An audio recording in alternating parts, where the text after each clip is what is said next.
세대 갈등이라고 생각하진 않고 다만 상식적인 이야기와 비상식적인 이야기의 충돌이라고 보는데, 정진석 의장과 이준석 대표 간의 설전은 사실상 마무리됐다라고 봐요. 두 분 간의 싸움이라고 본다면. 근데 저는 이후에도 혁신위를 트집 잡아서 이준석 대표를 비롯한 지도부를 흔들려는 시도가 굉장히 이어질 거라고 보거든요. 대선을 이기고 난 뒤에는 바로 지선이 붙어 있으니까 당내의 어떤 소위 말하는 계파 갈등이라든지 당내의 싸움이 있기에는 시간적으로도 굉장히 힘든 상황이었는데, 지금은 이제 총선까지 약 2년 정도의 시간이 남았고, 이준석 대표의 임기는 지금 뭐 다음 당대표를 도전하지 않는다면 1년 정도 남은 상황이어서, 어떻게 보면 당내 어떤 이준석 대표를 불편했던 사람들에게는 마음껏 흔들 수 있는 시간이 됐거든요. 그런 상황에서는 이제 혁신위를 이번에 명분으로 삼기도 했고, 우크라이나를 명분으로 삼기도 하고, 윤리를 명분으로 삼기도 하는 분들이 계속 나오고 있잖아요. 저는 뭐 정진석 의장이 어떤 신호를 끊었고 이후에도 계속해서 있을 것이라고 봅니다. 왜냐하면 민주당도 그랬거든요. 뭐 대선과 지선을 연이어서 이긴 다음에 이제 총선까지 압승을 하면서 그 뒤부터 이제 강성적인 목소리에 휘둘리기 시작하고, 지금도 솔직히 말해서 정신을 못 차렸잖아요. 일종의 관성이 있는 것 같아요. 이기고 나면은 그 승리에 도취해서 예전처럼 돌아가려는 관성이 있는 것 같아서, 저는 지선 이후에 국민의힘의 중진 의원들이든 당내 어떤 세력이 소위 말하는 개혁이나 혁신에 대해서 굉장히 좀 불편해하는 흐름이 굉장히 크게 일 것이고 이제 시작이라고 봐요. 국민의힘으로 한정시키면 그래도 소위 말하는 예전의 꼰대 문화에 비해서는 많이 없어졌다라는 생각을 해요. 왜냐하면 지금 민주당 같은 경우에는 박지원 전 위원장 저렇게 비난받을 때도 보면은 청년 정치인은 아무도 안 넣었거든요. 실명을 언급해서 좀 그렇지만 김남국 의원, 장경태 의원, 고민정 의원 이런 분들 상대적으로 젊은 분들인데, 그분들 그때 뭐 하셨어요? 그냥 눈치 보고 있었잖아요. 그래도 저희 당 같은 경우에는 직을 가지고 있어도 SNS에든 방송에 나가서든 당내 어떤 문제가 있을 때 좀 자유롭게 비판을 하잖아요.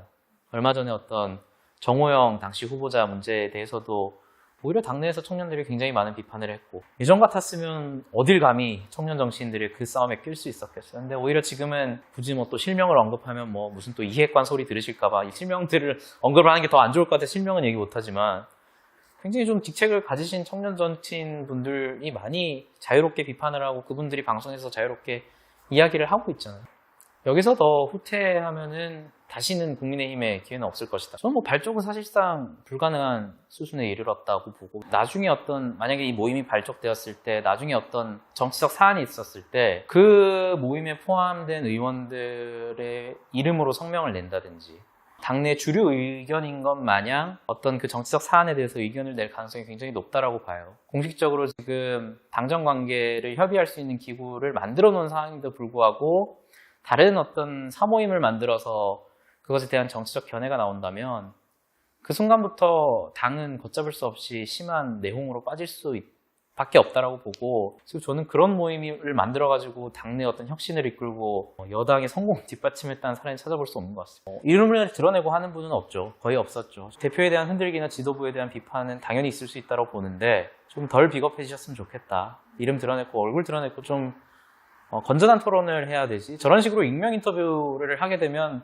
이준석 대표든지 누구든지 또 반박하기는 굉장히 곤란하거든요. 갈등의 요소나 빈도로 봤을 때 민주당보다 많을까요, 저희가? 보면은 이번에 박지원 전 위원장도 쇄신론 얘기했다가 갈등이 있었고, 지금도 친명계랑 친문계로 분류되는 의원들이 하루 종일 페이스북으로 싸우고 있잖아요, SNS로. 그런 것들을 포용하겠다라고 해서 어떻게 됐는지 보면, 박지원 전 위원장 같은 경우에도 그냥 애매하게 그때 이재명 후보랑 윤호중 위원장이랑 사진 찍고 우리는 원팀입니다 이런 얘기하고, 그런 게 어떻게 보면 정치적 문법에서, 여의도 문법에서 포용력이라고 할 수 있겠죠.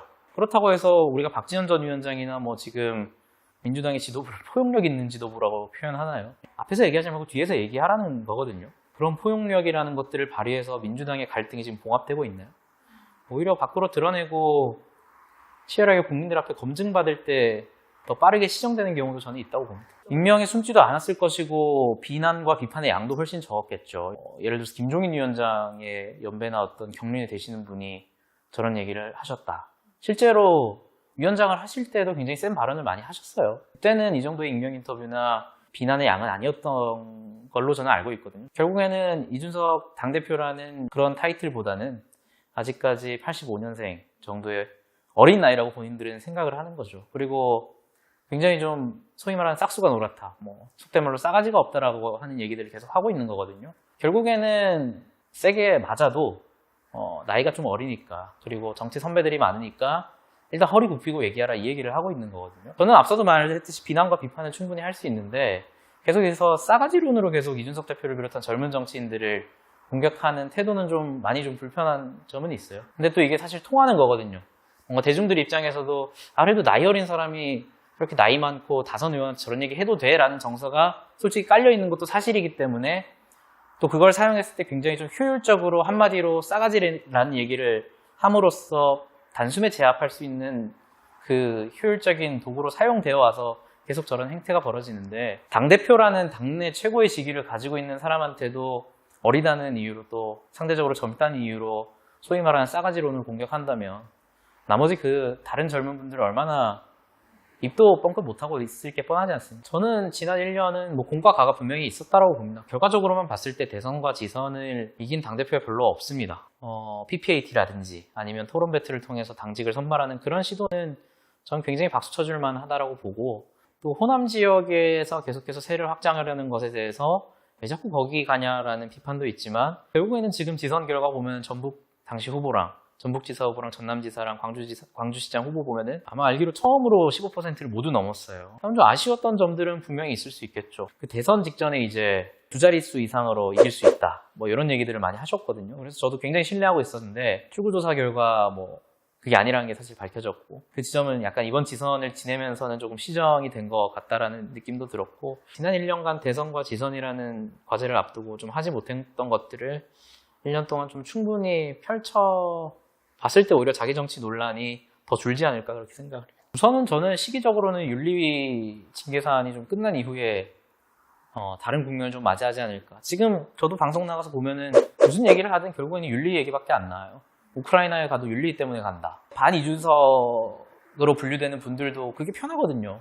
저 사람 저거 윤리 저거 걸려있으니까 계속 저런 식으로 한다. 정진석 의원 간의 어떤 설전은 앞서도 말했듯이 이미 끝났다라고 보고, 다만 이후에 여러 의원들이나 여러 관계자들이 툭툭툭툭 계속 튀어나올 텐데 그런 것들은 봉합이 되는 게 바람직한지도 모르겠고, 저는 치열하게 오히려 싸웠으면 좋겠어요. 다만 익명 빌리지 않고 이준석 대표의 그리고 지금의 국민의힘 내부의 젊은 정치인들이 공감하는 그런 문화나 아젠다에 대해서 저는 나이가 많은 정치인들도 충분히 공감하는 의원들이 실제로 있어요. 오히려 이준석 대표보다 더 안정적으로 개혁과 혁신을 하시는 분들도 있을 거고, 대표적인 사례로 최재형 혁신위원장 같은 경우에도 나이는 굉장히 있으시지만 그분을 꼰대라고 부르시는 분들은 거의 없을 거라고 보거든요. 오히려 사적으로 얘기를 나눠봤을 때도 정말 진짜 참 어른이다, 존경할 만한 어른이다 라는 저는 느낌을 받았기 때문에, 그런 생각을 가지신 분들이 이후에 당대표가 되신다면